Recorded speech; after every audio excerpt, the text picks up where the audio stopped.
காசாவில் தந்தை தன் இரட்டை குழந்தைகளுக்கு பிறப்பு சான்றிதழ் வாங்க சென்றிருந்த சமயத்தில் அவரது குழந்தைகள் இஸ்ரேல் குண்டுகளுக்கு இரையான சம்பவம் உலகையே அதிர்ச்சிக்குள்ளாக்கியுள்ளது. என்னதான் நடக்கிறது காசாவில்? பார்க்கலாம் இந்த செய்தி தொகுப்பு.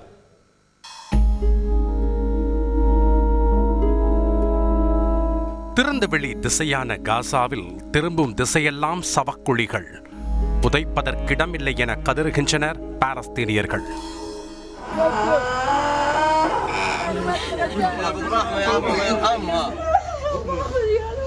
புதைக்க சிரமம் ஏன் என சாம்பலாக்கி விடுகின்றன இஸ்ரேல் குண்டுகள்.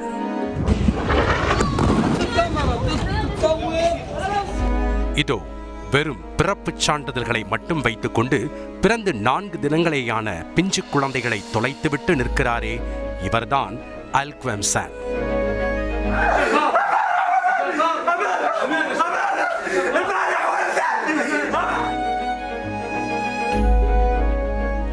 இஸ்ரேல் படைகள் விரட்டியடிக்க காசா நகரில் உள்ள தங்கள் வீட்டிலிருந்து வெளியேறி டேர் அல் பாலாவில் தற்காலிகமாக தஞ்சம் அடைந்தனர் அல்குவம்சான் குடும்பத்தினர்.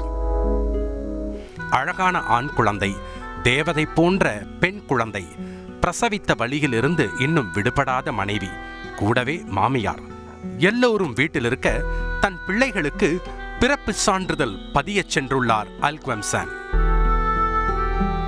அப்போதுதான் அந்த கோர சம்பவம் அரங்கேறியது. இஸ்ரேலின் ராக்கெட்டுகள் வீட்டை தாக்க ஒட்டுமொத்தமாக புதைக்கப்பட்டனர் அல்குவம்சான் குடும்பத்தினர். தன் செல்ல பிள்ளைகளுக்காக பிறப்புச் சான்றிதழை மகிழ்ச்சியாக வாங்கிக் கொண்டு வீடு திரும்பிய அல்குவம்சான் வீடே தரைமட்டமாகி கிடப்பதை கண்டு கதறி துடித்தார். 2 பிறப்புச் சான்றிதழ்களும் அல்குவம்சானும் மட்டும்தான் அவரது குடும்பத்தில் மிச்சம். இது ஒரு கதை. இன்னும் சொல்லப்படாத கண்ணீர் கதைகள் ஆயிரம். அக்டோபர் 7 போர் துவங்கியது முதல் இதுவரை கொல்லப்பட்ட பாலஸ்தீனியர்கள் எண்ணிக்கை 40,000 கடந்து சென்று கொண்டிருக்கிறது. பிழைத்த பலருக்கு ஒன்று பெற்றோர் இருக்க மாட்டார்கள், இல்லையென்றால் உறவினர்கள் இருக்க மாட்டார்கள். குண்டு சத்தத்துக்கு மத்தியில் அவர்கள் அமைதியாக உறங்கிக் கொண்டிருக்கின்றனர் பூமிக்கடியில்.